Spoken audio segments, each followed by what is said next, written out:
well, Russia said, well, okay, we'll shoot those down, and have a listen. I don't want to discuss such questions, whether this or that will happen or not. We just hope the parties will avoid steps which can become a provocation and destabilize such a shaky situation. Yeah, so this is Russia's president spokesperson talking about that people should come to their senses and that they should talk it over first and, not speculate, not make any more threats, because there has been an abundance of those. And you have to wonder what happened, what conversations went on between Trump's first and second tweet there, how he went from get ready to stop the arms race as a question saying Russia needs us to help them with their economy. What kind of conversations went on in the White House that made him then tweet that out as well, saying let's be friends, because that's what, for the most part, we've seen coming from Trump, that working with Russia would be good. Having a good relationship with Russia would only be a productive stance for America. And then it comes to get ready Russia. And this all comes after what we heard at the UN Security Council as well. A lot of threats coming from them as well. I believe that was yesterday. Yes, it was. Yes, it happened yesterday, and there was again a barrage of accusations. But when you mention that thing about Russia needing the United States, Trump saying that Russia needs the United States to help grow their economy, looking at the atmosphere at this latest trend, the United States seem to be getting into more and more trade wars. Like they already have a trade war with China. They were on the brink of a trade war with Europe until Trump announced that Europe would not be subject to new tariffs, that it is going to impose import tariffs. So for all we know, this could be yet another threat against Russia, because not so long ago Russia was slapped by the U.S. sanctions over the Skripal case, and we've seen Russian markets plummeting, the biggest loss being 50%, Russia's aluminum giant losing 50%. So this could be a threat, really. But going back to the situation in Syria, this has been far from a rational discussion, really. And the bottom line is Trump is tweeting about a potential military clash between two nuclear nations. Exactly, which is extremely frightening, but it's not really clear whether or not he will move forward on that, and it's also not clear who's going to be with him on that decision. As we mentioned earlier, a government spokesperson from France has said that they still have not made any decisions on whether they will be taking action against Syria at this point already. And just in general, there's just been some outliers saying maybe there should be an investigation first, correct? Yes, indeed. That was what the Russia's resolution at the UN Security Council was about. Let the OPCW, the UN chemical body, do its job on site, produce some results, some conclusions out of their investigation, and then make the decisions as to who and in what way should be punished. Excuse me. And the OPCW experts are only said to get on the site of the attack in the Syrian city of Douma by the end of the week.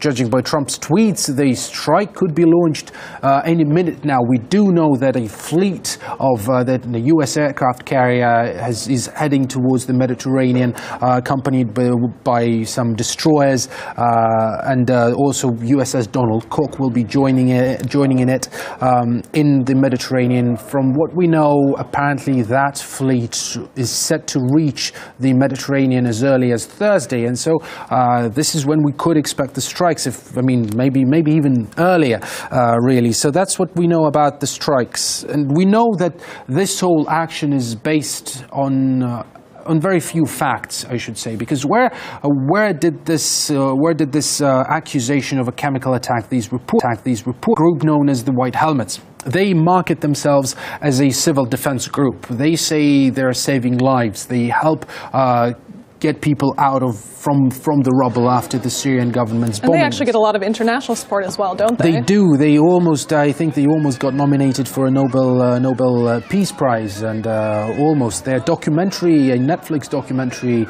looking at their work, also became a prize-winning film. So yes, they do get a lot of support, despite some experts who have been in Syria, some people who have worked in Syria, are saying that their reputation is shady, that it's marred, because they do share a very clear anti-government stance. They work exclusively in rebel-held areas. That's what they're doing. They do not help save lives in Damascus and government controlled zones, territories. They also are accused of being in cahoots with terrorist groups. There are videos of them cheering together, intermingling, even working one of the execution sites of Jabhat al-Nusra. The video clearly shows, it's some disturbing pictures, shows a man shooting another man in the back of the head, and then white helmets volunteers are carrying the body away. So this is what we know about. This is the group which first came up with the allegation that the chemical attack took place. The Russian military then, we know, entered the city of Duma and looked at what happened there, and they said that there was no way they could corroborate the accusation. They said that we need experts, we need actual chemical experts to work the site. And they also pointed out that there was not much sense, not much point to attack the city of Duma at that point, because by then Syria and Russia and the rebels which held the city of Duma, they had already reached an agreement, and the rebels were moving out voluntarily. They were moving out of the city of Duma, and the Syrian government were providing them a safe passage to a different area in the province of Idlib, I think. So they could take their families with them. Civilians were being evacuated as well, so it seemed like a done deal. It seemed that the city was already in the hands of the Syrian armed forces. So why attack a town which is already theirs? So there's that, and I think we do have a guest indeed we can discuss the situation now, right? Yeah, we are joined live by Omar Wakaf, director of the British think tank Gnosis. Now, if you can hear me, what do you make of Trump's rather aggressive first tweet and then the second that followed shortly thereafter, saying there's no reason for such bad relations with Russia? Aren't those a bit contradictory? It might be, but the first tweet is clearly described what the whole thing has turned into. This is not about preventing the usage of heinous weapons like the chemical weapons. This is not about proving whether chemical weapons were used or not, or by whom. This is about the United States stamping authority and saying, I could strike wherever and whenever I want. So in a sense, it's a classic game of chicken. The Russians, unlike what happened last year in the aftermath of the Khan Sheikhoun chemical incident, last year there was a bit of cooperation. The United States told Russia, we're going to bomb in this place, in effect telling them, if you have any personnel over there, please get them out. Now we're hearing that Russia is mounting a certain type of defense. The Black Sea Fleet has been put on alert. There are news that the Russians are jamming US drones. Today we've heard news that a Russian envoy to Lebanon said that we're going to shoot down missiles and attack their sources. So this is about challenging the United States to do it. And the United States, being Trump being its president, is with the first tweet responding, saying, oh yes, I'm going to do it, I'm capable of doing it. But then probably somebody told them, look, this is pushing this a bit too far, we're not so sure about our allies in France and the UK perhaps are having cold feet about this, and they're starting questions about what evidence do we really have. Obviously, for example, in the UK, the Prime Minister Theresa May, if anything goes wrong, a British a plane shot down or a British soldier killed or whatever, the first thing she's going to be asked in the Parliament is that, on what basis did you actually go? Has there actually been a chemical attack or not? What precautions did you take? So it's like a career-ending debacle.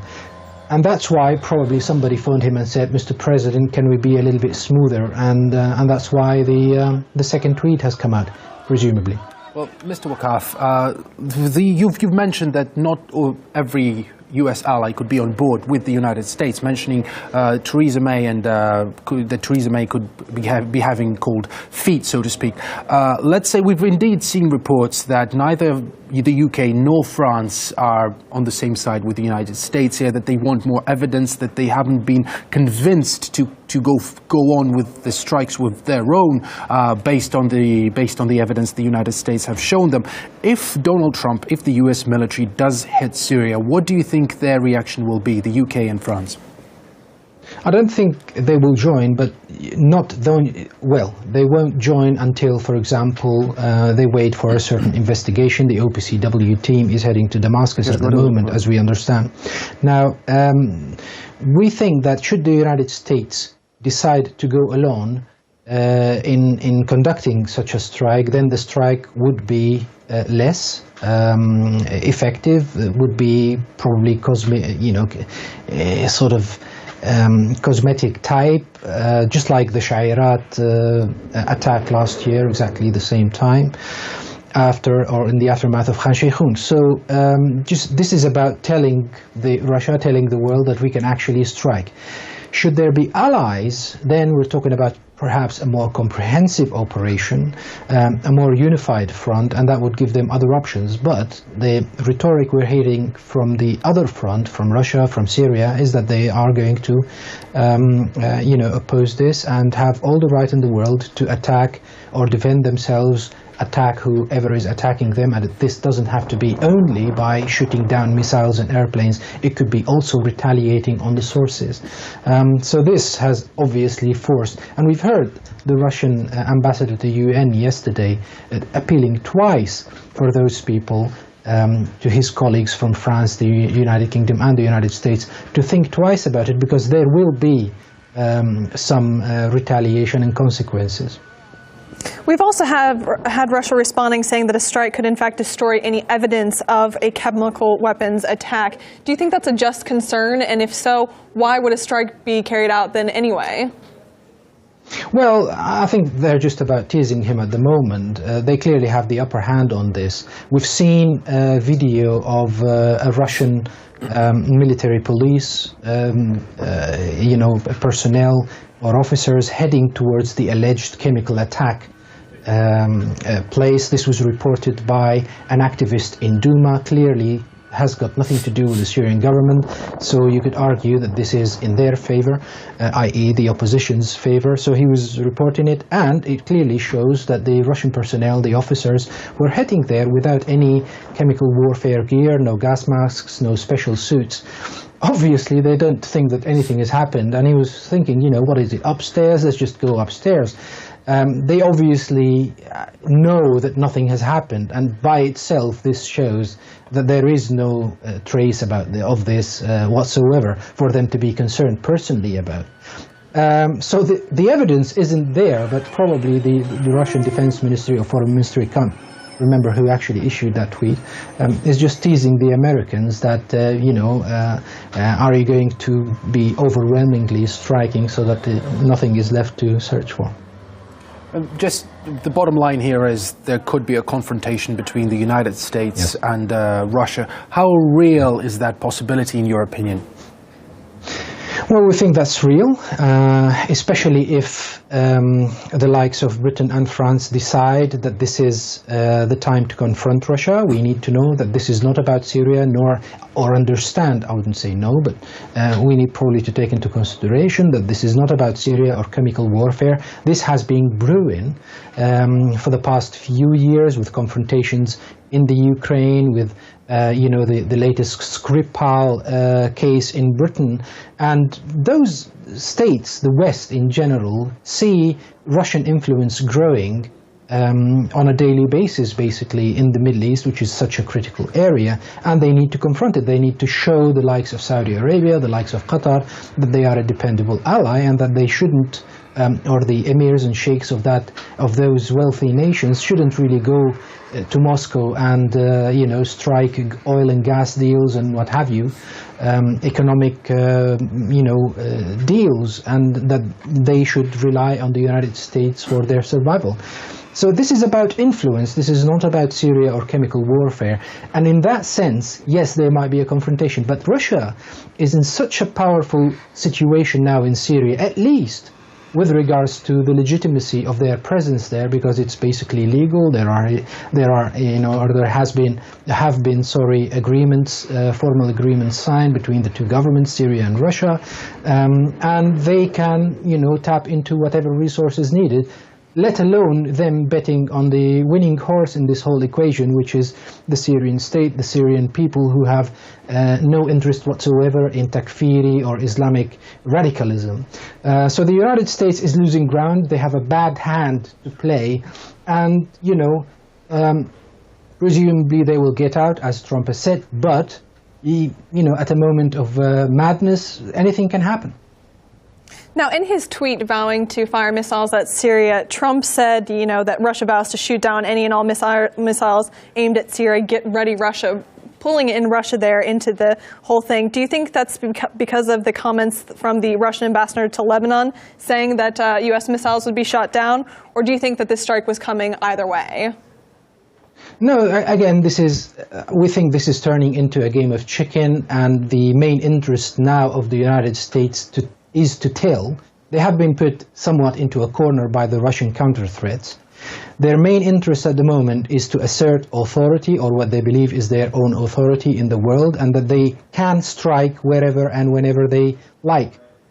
So they might throw in whatever sophisticated missiles just to tell the Russians and the rest of the world that they can do it. This has got nothing to do with any situation on the ground. It's just about telling the world that they are still supreme.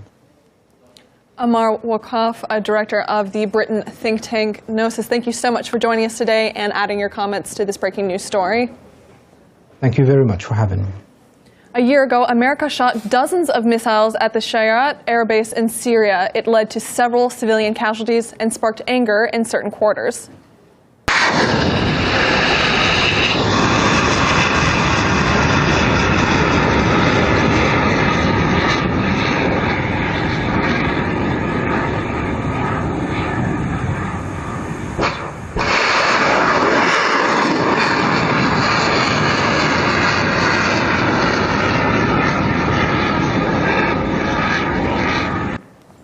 Right now, Washington's reportedly deploying an aircraft carrier group to the Middle East and Europe, replacing another already there.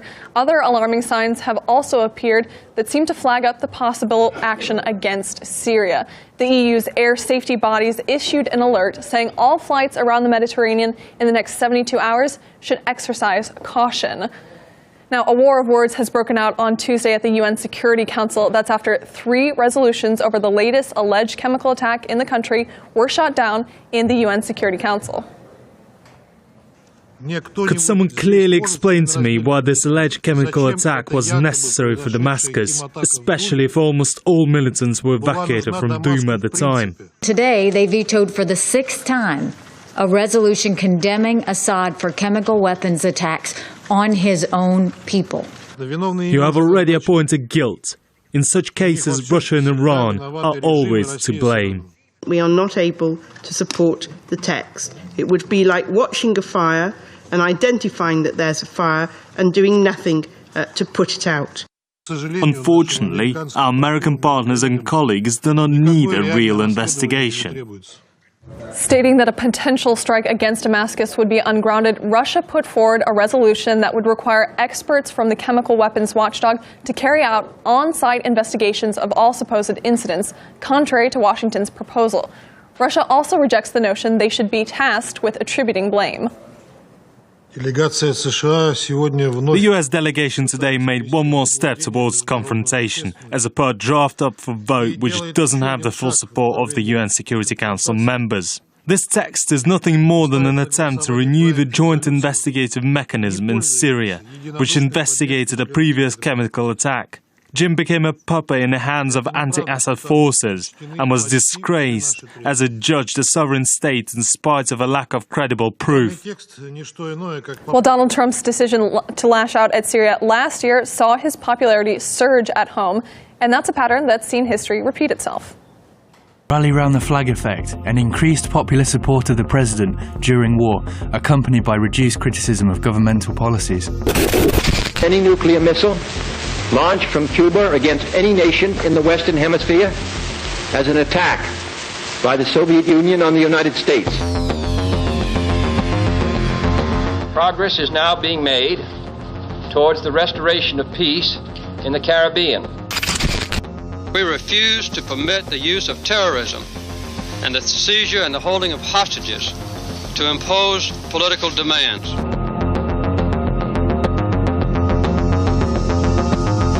We will seek to continue, along with other nations and with the officials of Iran, a prompt resolution of the crisis. I have therefore directed to eject the Iraqi army from Kuwait. As president, I can report to the nation, aggression is defeated, the war is over. American and coalition forces are in the early stages of military operations to disarm Iraq, to free its people, and to defend the world from grave danger. The United States and our allies have prevailed. Tonight I ordered a targeted military strike on the airfield in Syria.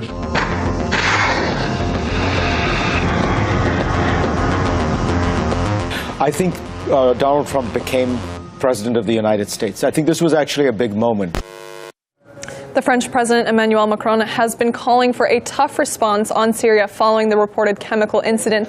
But at the same time, we have heard that a representative of the French government has said that a decision has still not been made when it comes to taking action against Syria. And also the idea of a tough response is not a view that's shared by all politicians in France, showing a lack of unity. One knows perfectly that in wartime, the first victim is truth. What happens on the ground is almost unknown to us. The chemical attack, which evidently took place, is abominable. We must condemn it, but we still have to find out who committed it. It sounds a lot like an excuse for the United States of America and their allies to get back in the game and to engage in an armed conflict. I think that currently France is contributing to the creation or the recreation of a certain form of the Cold War with Russia. It's pointless because it doesn't benefit France, or its economy, or international relations, to let the US, seeking to stir up a conflict with Russia, boss us around. To discuss this further, I'm now joined live by RT's Igor Zhdanov. Now, at the end of the day, we still have very little information when it comes to the chemical attack, the alleged chemical attack that took place on Saturday. So what information do we have, and how sound is it at this point? Well, as to the facts, we do have one fact, that the allegation was put forward by the White Helmets, a group which self-markets itself as a civil defense group. So they do not have an official title, so to speak, but they say they save lives and they help get people from under the rubble. They work exclusively on rebel-held territories. They admit that they have a strong anti-Assad stance. So basically, they are not an impartial group. This is what I'm trying to say. Also, they have been criticized, despite having large support in the West. They have been criticized by people who have worked in Syria, saying that they are in cahoots with some terrorist organizations.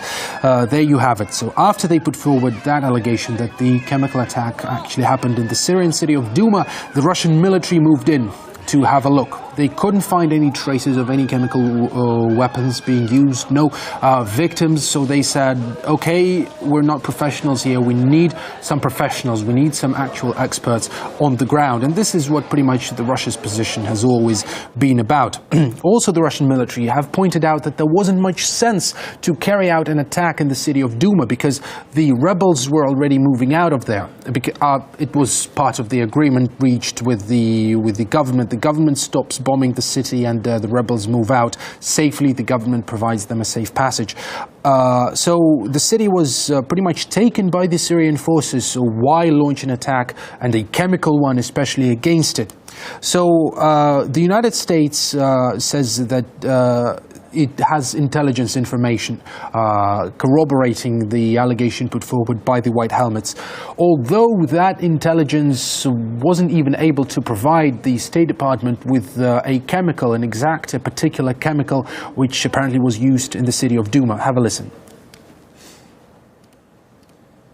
Now, we do know that some sort of a substance was used, a chemical was used. We're just not sure at this point today exactly what was used. So some sort of substance, that's all they have at this point, and yet we already have Donald Trump saying, you know, the missiles are on the way. So it really does feel like the fears that action is going to be taking place before an investigation could possibly be coming true at this point. Well, indeed, this whole situation is very, very far from a rational discussion. And the United States could very much, because of that, the United States could very much be alone on this, because we've heard reports of the UK and France not being just ready to jump in on this. They've been saying that, the reports have been saying that Theresa May and Emmanuel Macron need more evidence to show for the fact that the chemical attack actually took place, because the real danger here is a direct confrontation between the United States and Russia while facts are being overshadowed by emotions. Thank you so much for that update. I'm sure you'll be staying across this for us for the rest of the day. Now, during Tuesday's Security Council meeting, the U.S. Ambassador Nikki Haley proclaimed Russia's hands are covered in the blood of Syrian children and added that shaming Russia with pictures of those kids hasn't worked in the past. RT's Ilya Petrenko takes a look at the pictures of the children the U.S. envoy chose not to show. To shame the Russians, all U.S. officials think they have to do is say one word: kids. The Russian regime, whose hands are all covered in the blood of Syrian children, cannot be ashamed by pictures of its victims. We've tried that before. You see, Mrs. Haley said it out loud. They're used to telling the world about kids Russia's friends killed. With the latest chemical attack call, like always, the American media were there to spread the word. These images are so disturbing. The children, the families in such distress. What you see around their mouth appears to be foam. That's a sign of a chemical attack. Horrific images of Syrian children fighting for breath. The U.S. accusing Russia and Syrian President Assad. Ruined children's lives. Thousands of graves that weren't meant to be dug so early. Stories from war-ravaged parts of the Middle East will make you cry, and all of them must be told. But I can't help asking why, for U.S. officials or journalists, these agonizing stories from Mosul, Iraq, or Raqqa in Syria don't exist.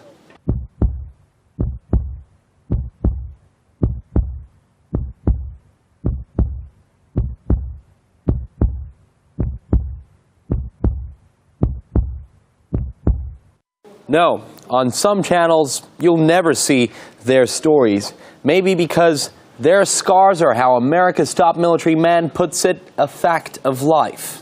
Civilian casualties are a fact of life. Civilians will get caught in the crossfire. Civilians will get hurt. Civilians will get killed. If you want to liberate your towns and cities, it comes at a price. The responsibility for civilian casualties in Iraq and Syria lies with ISIS. That is on them, not on us. We are the good guys, and the innocent people on a battlefield know the difference. Kids' lives in another Arab country, Yemen, have turned into a disaster. That's a fact, so say humanitarian groups. And it is a fact of life, in a sense that Washington is pretty much at hand when Saudi Arabia is bombing civilians across the border. The Saudis have spent billions on what Uncle Sam has to offer, and Donald Trump loves selling guns to Riyadh. In terms of dollars, $3 billion, $533 million, $525 million. That's peanuts for you. Should have increased it. Besides, in case someone forgot, the Americans themselves have for years been taking away innocent lives in Afghanistan. When the explosions happened, I was with my uncle and cousins. American soldiers opened fire and a bullet flew by my face. This is my younger brother, Faradullah, who was killed by US troops. This is my brother Sharafat, also killed. And this is my father, Zir Gul, who was killed as well. I want the government to avenge my father and kill his killers. The Russian regime, whose hands are all covered in the blood of Syrian children, cannot be ashamed by pictures of its victims. We've tried that before. I'm Ilya Petrenko in Moscow. To discuss President Trump's promise to attack Syria with smart missiles, we are now joined live by Joshua Landis, director of the Center of Middle East Studies at the University of Oklahoma. Now, what do you make of Trump's rather contradictory tweets, first coming out saying, Russia, get ready, then saying, Russia, we need to work together and let's stop the arms race? Well, I think that President Trump likes to use a lot of bombast. He likes to scare people, and then he likes to make a deal. This is, having been able to observe him now for some time, this is the art of the deal, according to President Trump. Well, there have been two tweets coming out from Donald Trump. One threatening an imminent strike, and another one calling to somewhat cooperating with Russia and saying that maybe we should stop the arms race. What do you think happened in between of those tweets? They were literally posted within like less than 40 minutes between each other. Well, those are two different issues. One is deterring President Assad from using weapons, chemical weapons, and the other is trying to draw down weapons and save money in the relationship with Russia. So it's possible that one could pursue these two different strategies in two different parts of the world. So in that sense, it's quite clear the United States has tried to deter Assad from using chemical weapons. This is a very narrow objective. It has nothing to do with changing the balance of power in Syria. About 700 people have been killed with chemical weapons, according to the United States, in Syria since the beginning of 7 years. So it's really about that use and upholding the norm, the international norm of not using chemical weapons, established by Obama, pursued by Trump. And I feel that Trump doesn't really doesn't want to abandon that one strategy in Syria. We had Trump saying that, an announcement was going to be made on Syria and saying that nothing was off the table. And now we have this tweet essentially saying that missiles will be headed towards Syria at some point. Do you think that's the end of the announcement? Do you think that will definitely happen? Or is there a possibility of that getting backtracked? There's a possibility of it getting backtracked. There's a lot of diplomacy going on now. The International Agency for looking over chemical weapons said they want to go into the Ghouta and check this out and adjudicate claims between Russia and the United States about whether they were used or not used, false flag, not false flag. So there is a lot going on. It's unclear what America wants to achieve out of this. Is it just going to try to deter weapons, chemical weapons, or are there larger agendas? Does it want to weaken Assad? Does it want to stay in Syria? America is very confused right now about its strategy in Syria. We've seen lots of contradictory phrases, and there is a new person, Bolton, as a National Security Council, who just came on several days ago. So we really don't know what America's strategy is in Syria, and I think there's some confusion behind Trump, and he's probably listening to his policymakers and trying to figure out where the missiles fit into this. Well, Joshua, I just wanted to go back to your previous answer.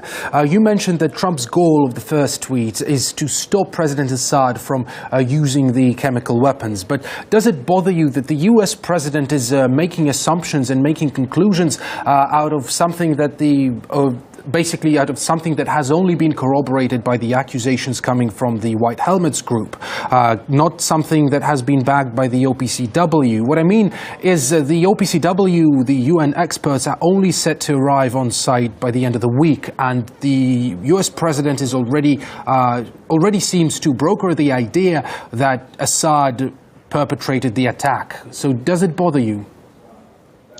Certainly it does. We've seen mistakes made in the past, for example, the invasion of Iraq. So, of course, it would be great to have proof. It's also, the problem is that all this footage that came out showing the use of chemical weapons. Now, if it's a false flag, clearly that will come out in the future, and America will get a lot of mud on its face if it uses these weapons. And it became an issue, and it's become an issue with these these videos coming out of the terrible suffering of young children, which has affected Trump and the American population. And he feels compelled to do something about it. And there we go. Well, of course, that's an understandable idea, wanting to do something in the face of this. But the point is, there's nothing been confirmed at this point. There were also reports that some of the militants in the area were also stockpiling chemical weapons. And of course, when the finger of blame is so often pointed at Assad, it's easy to go ahead and get that blame put on him either way. So shouldn't the point be that an investigation should be carried out completely before any action is being taking place, just like Russia has been calling for people to come to the site and go ahead and get evidence on site? Yes, no, you're absolutely correct. There should be an investigation. The problem is that trust has collapsed between Russia and the United States. Relations are very bad, and we know that both Democrats and Republicans are calling for much more stringent sanctions and other methods of retribution against Russia. This has become a very domestic issue.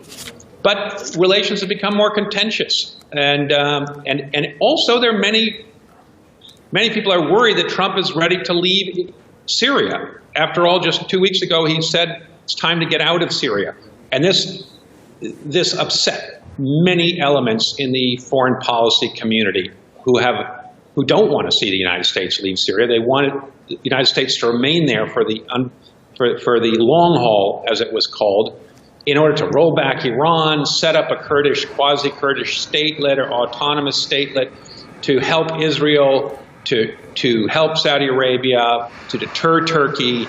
There are many different aims from different elements in the United States and outside of the United States. So this is in a sense all focusing now on chemical weapons, because President Trump acted before on chemical weapons and has pursued the Obama doctrine, which is the United States must uphold this norm. And so many people are hoping that in doing that, the United States will reverse its present policy of withdrawal and stay for the long haul. Joshua, this is something just in. We have yet another statement of the Russian Foreign Ministry spokesperson, spokeswoman, Maria Zakharova. She was talking about this, she was responding to the second tweet of Donald Trump and his question as to whether or not an arms race should be stopped. And she's saying that that she believes that the arms race that the beginning to this process should be the United States getting rid of its own chemical stockpile. Do you think this is a valid statement? Well, obviously it underlines hypocrisy, and this is always a problem. And the United States, after all, demonstrated that weapons of mass destruction work. When it used the atom bomb at the end of World War II, it brought about the end and the surrender of the Japanese. Because, as we recall, in March 45, the U.S. killed about 140,000 people, the largest single day of death, in Tokyo, with a firebombing using napalm on Tokyo, a wooden city that killed lots of people, made a million people refugees in one night. The Japanese called it the Night of the Black Rain. But the Japanese refused to give up. And hence, atom bomb was used on 2 cities, killing 100,000, mostly women and children, in both cities. And it worked. And this has set a precedent today, because people try and want to win wars. And if they believe that they can win them through using weapons of mass destruction, such as chemical weapons, they will try. And now, of course, they don't always work. The United States used about 120 million gallons, or 20 million gallons, excuse me, of chemical weapons in Vietnam, and it didn't work for them there. So they're not always the answer, although they can kill lots of people. And this is the problem, and you raise this problem of hypocrisy. And America, in large swathes of the world, looks fairly hypocritical when it comes to using weapons of mass destruction, because it has a long history of using them in its own wars. Now, we've also seen a response from the U.S. Senator Tim Kaine saying on Twitter that, we're 15 months into the Trump administration, and says that there is no strategy to be seen yet when it comes to Syria, saying that threats, tweets, and one-off strikes are not a strategy, nor is baiting Russia. What do you make of his comments? Well, he's right to underline the confusion in America's foreign policy establishment. Because both President Obama and President Trump have wanted to get out of Syria, basically. They did not want to get sucked into a permanent position in Syria, the way they have in Iraq and Afghanistan. And that's one policy, but of course, much of the foreign policy establishment wants America to set up shop in Syria and to really change the course of the civil war, to ease Assad out, roll back Iran, and undo much of the failures that America has experienced since the invasion of Iraq. And Trump doesn't want to do that. He's already called in his campaign these wars stupid wars. He's criticized both President Bush and the Clinton Secretary of State period for regime change, which he said was stupid and had only brought more fundamentalism and chaos to the Middle East. So we have an American establishment that is in deep disagreement about what its foreign policy should be. Should it double down in the Middle East? Should it try to get out? And I think we're going to hear a lot about this in the coming weeks. Yes, I think much of the world is going to be watching and waiting to see if Trump's tweets turn into action at this point. Joshua Landis, Director of the Center of Middle East Studies at the University of Oklahoma, thank you so much for your time today. Pleasure. Well, the former Prime Minister Tony Blair, who controversially led his own country into a war, has weighed in over Syria, and he still believes military interventions are a good idea. This would be action in support of military intervention by the US. If you don't respond to this, to the use of chemical weapons against civilians, then obviously, we're ignoring what the international community has said, which is that this is unacceptable and those that use such methods should be held to account. I gave the order for British forces to take part in military action in Iraq. This threat is real, growing, and of an entirely different nature to any conventional threat to our security that Britain has faced before. The program in the form that we thought it was did not exist in the way that we thought. So I can apologize for that. I can also apologize, by the way, for some of the mistakes in planning, and certainly our mistake in our understanding of what would happen once you removed the regime. For all of this, I express more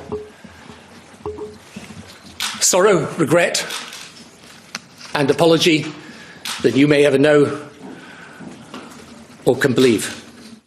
Just to remind you, the Iraq inquiry known as the Chilcot Report was published in 2016 and uncovered, quote, mistakes in the UK's 6-year-long campaign in Iraq. It revealed there was no imminent threat to the UK from Saddam Hussein, and it also highlighted that Blair's certainty Iraq was stockpiling weapons of mass destruction, including chemical and biological agents, was unjustified. Now, Trump is willing to enlist support from his allies to carry out a military strike on Syria. However, according to British media reports, Theresa May has said additional evidence is needed to prove the Syrian government conducted the chemical attack on Douma. RT's Anastasia Churkina joins me with the latest on that. So it doesn't exactly look like a united front here, does it? Well, Jacqueline, that certainly seems to be the case at this point. According to reports citing U.S. officials, in fact, the White House, along with London and Paris, have been in some kind of consultations trying to figure out where to take this situation next. And according to the AP citing U.S. officials, there's no firm or common decision that has been made quite yet. And of course, given the seriousness of what's at stake following this tweet from Trump calling for action, essentially, it's clear to understand that, of course, he's going to want to see support from his allies in Europe. And according to reports so far, we know that the French President Emmanuel Macron, he has said that what they would like to see is a strong and joint response, and that a decision would be made in the coming days. Now, to be clear, France is reportedly being discussed as a possible leader in this whole situation, given Trump's initiative that he has tweeted about. And it's been said that France, in fact, does not need parliamentary approval to go ahead with this kind of military action. However, here in London, it's a slightly different situation. We do know that, again, reportedly, Theresa May has, despite wanting to support her allies, has said that she would want to see more evidence proving Assad's responsibility with what happened in this latest, in these latest events, unraveling that she is in no rush to get started on military action. And in what's been detailed as a phone conversation between her and Donald Trump, Downing Street have said that London backs an international response, but wants to find out exactly what happened. And this is certainly, at least at this stage, seems to be somewhat different from the approach the White House has taken, again, given Donald Trump's tweets into, taking his tweet into account. And also it has to be said that, of course, here in Westminster, Theresa May is also seeing some pressure to have a vote in the House of Commons were such military action to take place. And this is something that is not likely to happen, at least today or in the days to come, given that, for one, MPs would have to be recalled back into the House of Commons since they're in recess until Monday. So these are some technicalities, but it gives you an idea of what exactly is going on at this moment in terms of any potential unified action that the West could take in this scenario. RT's Anastasia Churkina reporting live from London. Thank you for the update. Well, Donald Trump's decision to lash out at Syria last year saw his popularity surge at home, and that's a pattern that's seen history repeat itself. Flag effect, an increased popular support of the president during war, accompanied by reduced criticism of governmental policies. Any nuclear missile launched from Cuba against any nation in the Western Hemisphere as an attack by the Soviet Union on the United States. Progress is now being made towards the restoration of peace in the Caribbean.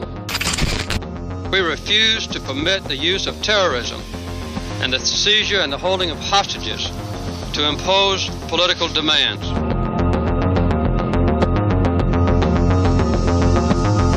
We will seek to continue, along with other nations and with the officials of Iran, a prompt resolution of the crisis. I have therefore directed to eject the Iraqi army from Kuwait. As president, I can report to the nation, aggression is defeated, the war is over. American and coalition forces are in the early stages of military operations to disarm Iraq, to free its people, and to defend the world from grave danger. The United States and our allies have prevailed. Tonight I ordered a targeted military strike on the airfield in Syria.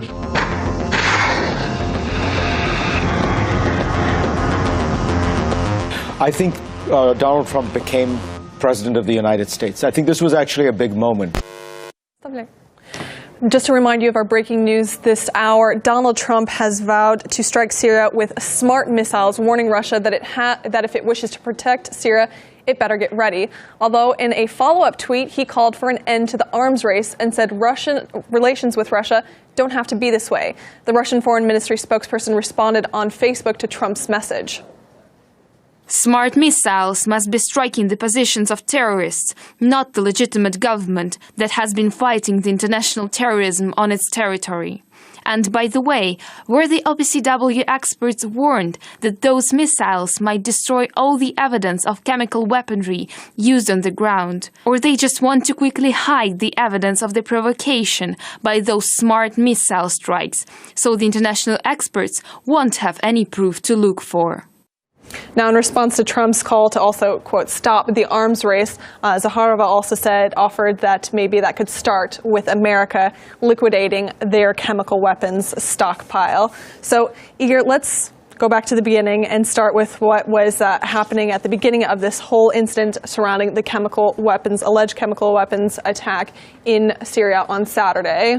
Well, this series of tweets is the latest in the war of words between Russia and the United States. Just yesterday, they were duking it out at the UN Security Council. What happened there? Both the United States and Russia put forward their rivaling resolutions as to what they believe should be done in Syria over this situation, and then they both just vetoed each other's.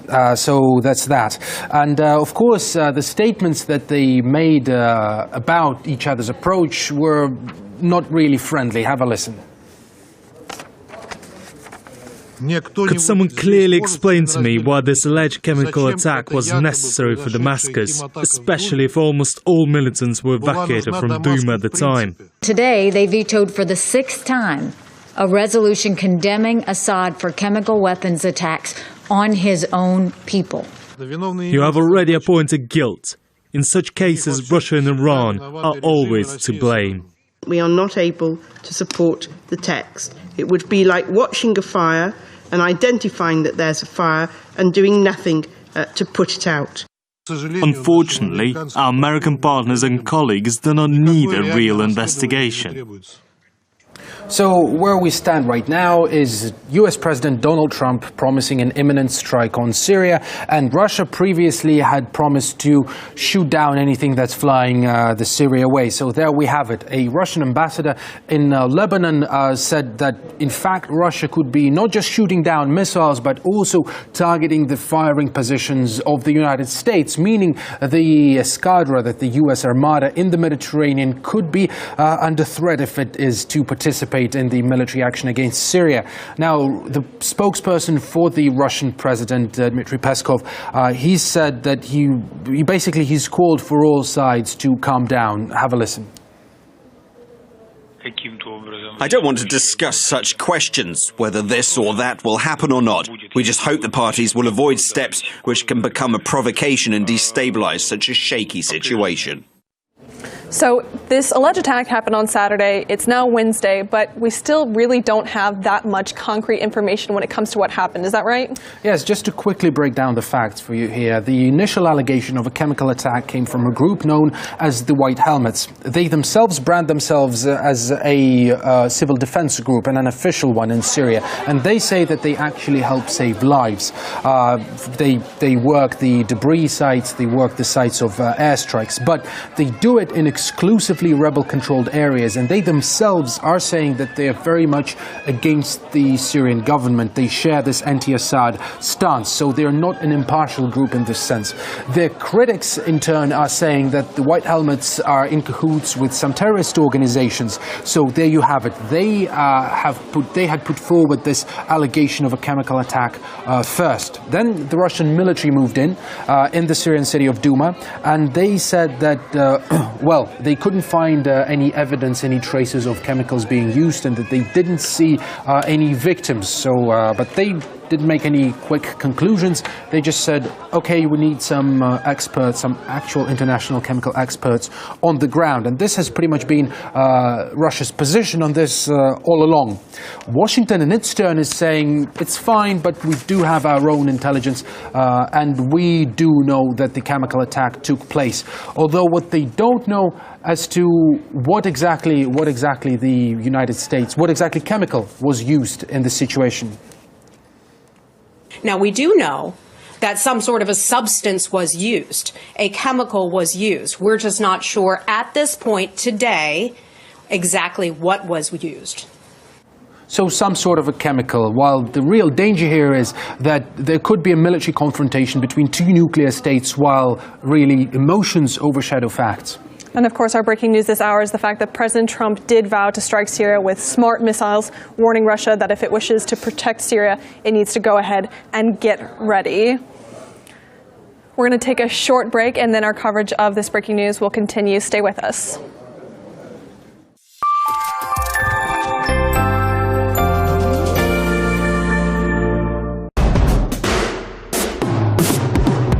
I've played for many clubs over the years, so I know the game inside out.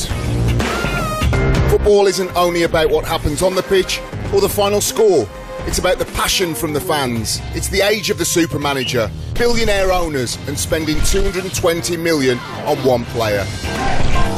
But it's an experience like nothing else on earth. And because I want to share what I think and what I know about the beautiful game, I agreed to one more transfer.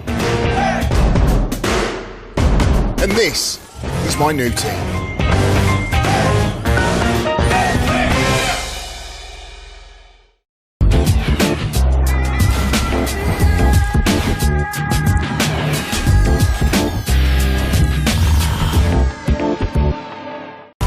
Algorithms that guide the product of Google also guides the actions of the employees within a Google, and they can't stop the algorithm. Isn't this just like Fantasia, the Disney movie with Mickey Mouse, where he goes to war with the dancing broom and he tries to chop it down and it creates more dancing brooms and he creates a flood within the wizard's palace? I mean, these are algorithms that are out of frickin' control, and the employees within the company can't stop them. They're at war driven by algorithm. Who's in charge, the algorithm or the head of Google? Who's running the show now?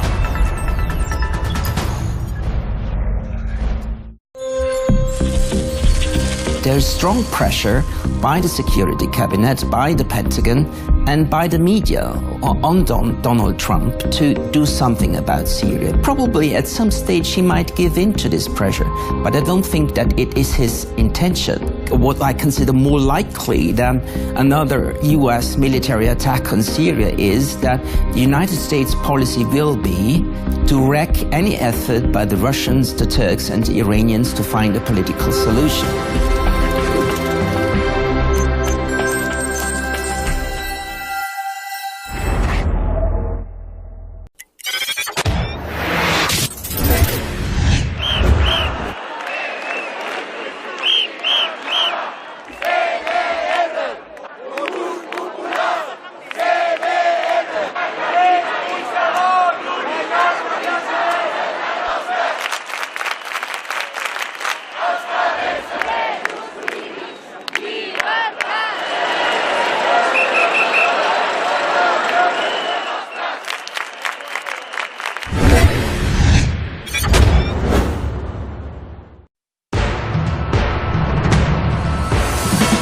Donald Trump dares Russia to try and shoot down U.S. missiles over Syria and suggests that a strike is imminent. The U.S. president goes on to say that relations between the two powers are worse than during the Cold War.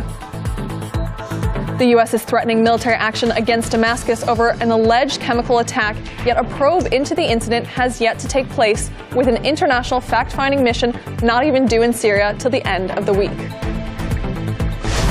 The U.S. has approved a grant for a media company started by a Palestinian journalist killed last week while covering clashes at the Israel-Gaza border. And Facebook's boss is probed over election meddling and data leaks, but it turns out those grilling the CEO have been financially supported by him in the past. Meanwhile, the social media giant faces a fiery battle from some of its blocked users. We want Facebook to be fair. Stop silencing our voices. Stop being biased.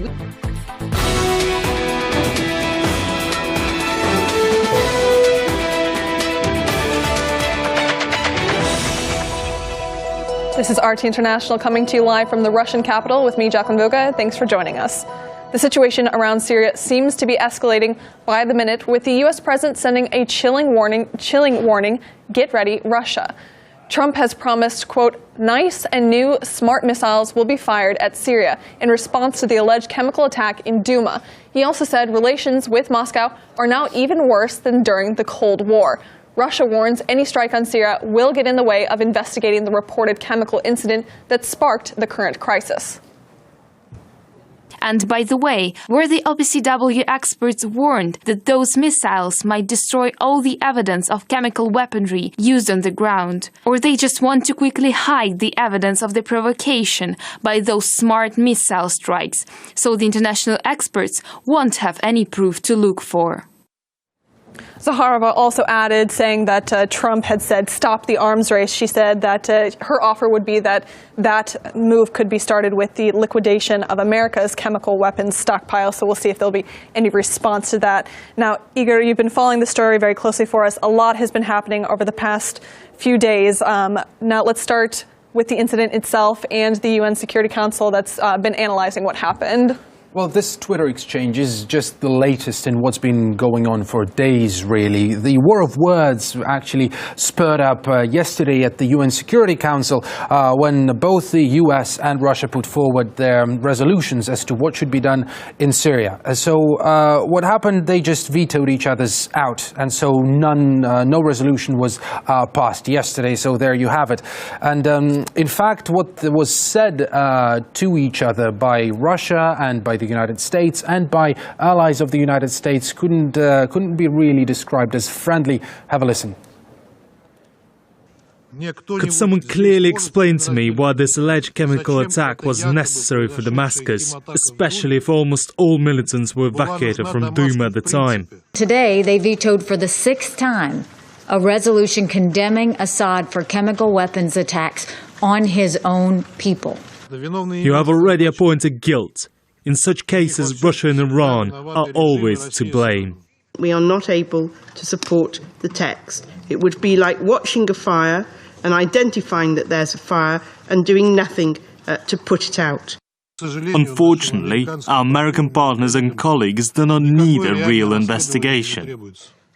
So where we stand right now is the United States, Donald Trump, has promised that the attack is imminent, and Russia before had promised that it will shoot down anything going the Syria way. Also, the Russia's ambassador in Lebanon said that in fact the Russian military could as well target the US firing positions, not just missiles. So this is something that hasn't been confirmed by the Russia's defense ministry. It's important to realize that. And also the President's Putin spokesman, Dmitry Peskov, has called for all sides to calm down a bit. Have a listen. I don't want to discuss such questions, whether this or that will happen or not. We just hope the parties will avoid steps which can become a provocation and destabilize such a shaky situation. So this is very, very far from a rational discussion, what's going on between the diplomats of Russia and the United States. And the bottom line here is that there could be a potential direct conflict between two nuclear nations. And something else that is important to note is that this alleged attack took place on Saturday. We're now here on Wednesday. But there's really very little concrete information to be had. What information do we have, and how sound is it? Well, exactly. Not enough time has passed for any concrete evidence, any concrete information, as you say, to be around, really, to be out there in the public. We do know that the accusation was put forward by a group known as the White Helmets. They self-market themselves as a civil defense group, although they do not have this official title in Syria. They work exclusively in the rebel-held areas. They do maintain that they actually help save lives there, that they work to save civilians from under the rubble, and so on and so forth. But they also admit that they are not impartial, that they are very much against the Syrian government. So there's that too. Also, there's a lot of criticism that they actually are in cahoots with some terrorist organizations like Jabhat al-Nusra. So really an organization with a rather, shady reputation. So all we have is these reports coming from them, and then Russia is the only one that's actually been on the ground at the site of the attack, correct? Yes, the Russian military, they moved into the Syrian city of Douma to have a look as to what's going on there, and they say that they couldn't find any traces of any chemical agents, neither they could find any victims of the attack. Well, they've said, let's not jump to conclusions, let's invite chemical experts to work on the ground, have them wrap up their investigation, make their professional conclusions. This has pretty much been Russia's stance all along. While Washington, on its part, said, well, we do have our own intelligence information, and we do know that the chemical attack took place, and we believe Assad is behind it. What that intelligence information failed to provide, even to the United States, such basic information as to what chemical, for example, was used in the attack. Have a listen. Now, we do know that some sort of a substance was used, a chemical was used. We're just not sure at this point today exactly what was used. So we already have this tweet coming from Trump saying that missiles will be sent towards Syria. So it really does feel like the fears that action will be taking place before an investigation has a chance to even begin, really, are coming true at this point. Well, yes, because the OPCW fact-finding mission will only arrive in Syria by the end of the week, while we have no idea as to when Trump is set to launch his missiles, whether or not if he's going to launch them in the first place. The real danger here remains, of course, a confrontation between two nuclear states in an environment when emotions overshadow facts. Igor, thank you so much for staying across this very developing story. I'm sure you'll be back with more. Thank you.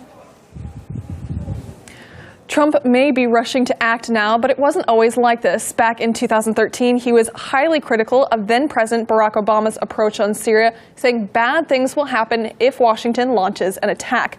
But after becoming president, Trump dropped Tomahawk missiles on Syria and is now seemingly gearing up for action as well. Here's one possible reason for such a change of tune. Rally round the flag effect and increased popular support of the president during war, accompanied by reduced criticism of governmental policies. Any nuclear missile launched from Cuba against any nation in the Western Hemisphere as an attack by the Soviet Union on the United States. Progress is now being made towards the restoration of peace in the Caribbean. We refuse to permit the use of terrorism and the seizure and the holding of hostages to impose political demands.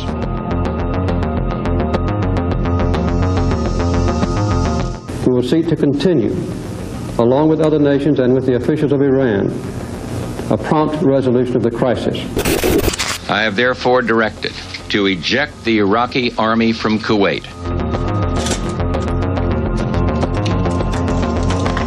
As president, I can report to the nation, aggression is defeated, the war is over. American and coalition forces are in the early stages of military operations to disarm Iraq, to free its people, and to defend the world from grave danger. The United States and our allies have prevailed.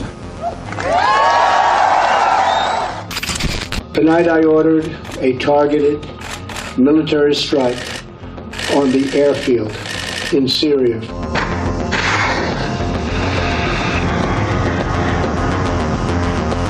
I think Donald Trump became president of the United States. I think this was actually a big moment. During Tuesday's Security Council meeting, the U.S. Ambassador Nikki Haley proclaimed Russia's hands are covered in the blood of Syrian children and added that shaming Russia with pictures of those kids hasn't worked in the past. RT's Ilya Petrenko takes a look at the pictures of the children the U.S. envoy chose not to show. And just a word of warning, you might find some of the following pictures disturbing. To shame the Russians, all U.S. officials think they have to do is say one word: kids. The Russian regime, whose hands are all covered in the blood of Syrian children, cannot be ashamed by pictures of its victims. We've tried that before. You see, Mrs. Haley said it out loud. They're used to telling the world about kids Russia's friends killed. With the latest chemical attack call, like always, the American media were there to spread the word. These images are so disturbing. The children, the families in such distress. What you see around their mouth appears to be foam. That's a sign of a chemical attack. Horrific images of Syrian children fighting for breath. The U.S. accusing Russia and Syrian President Assad. Ruined children's lives. Thousands of graves that weren't meant to be dug so early. Stories from war-ravaged parts of the Middle East will make you cry, and all of them must be told. But I can't help asking why, for U.S. officials or journalists, these agonizing stories from Mosul, Iraq, or Raqqa in Syria don't exist.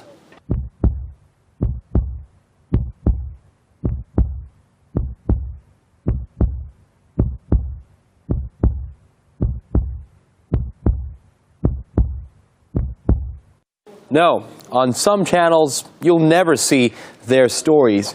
Maybe because their scars are, how America's top military man puts it, a fact of life.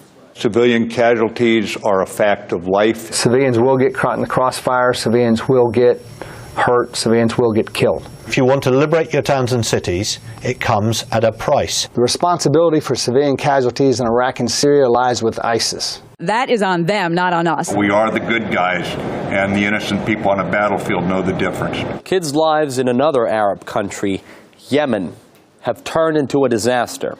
That's a fact, so say humanitarian groups. And it is a fact of life, in a sense that Washington is pretty much at hand when Saudi Arabia is bombing civilians across the border. The Saudis have spent billions on what Uncle Sam has to offer, and Donald Trump loves selling guns to Riyadh. In terms of dollars, $3 billion, $533 million, $525 million. That's peanuts for you. Should have increased it. Besides, in case someone forgot, the Americans themselves have for years been taking away innocent lives in Afghanistan. When the explosions happened, I was with my uncle and cousins. American soldiers opened fire and a bullet flew by my face. This is my younger brother, Faradullah, who was killed by US troops. This is my brother Sharafat, also killed. And this is my father, Zir Gul, who was killed as well. I want the government to avenge my father and kill his killers. The Russian regime, whose hands are all covered in the blood of Syrian children, cannot be ashamed by pictures of its victims. We've tried that before. I'm Ilya Petrenko in Moscow. Meanwhile, the British Prime Minister Theresa May has said she needs more evidence in order to back a military response against Syria. And France has said it's not yet determined what measures it's ready to take. RT's Anastasia Churkina joins me with the latest on that. So it doesn't exactly look like there's a united front here. Well, definitely, Jacqueline. It seems like after consultations that have been reported between the U.S., France, and Great Britain, they don't seem to be all on the same page quite yet. Following Donald Trump's tweet, of course, it's clear that a lot is at stake, and it has to be understood that the White House would, of course, be interested in support of its allies when it comes to any further military action in Syria. And it has to be said that where we stand right now, we know that Emmanuel Macron said that he would want a strong and joint response, and that a decision will be made in the days to come. And in France, he doesn't need parliamentary approval to be able to take any such action. However, it doesn't seem like everybody within France even is on the same page.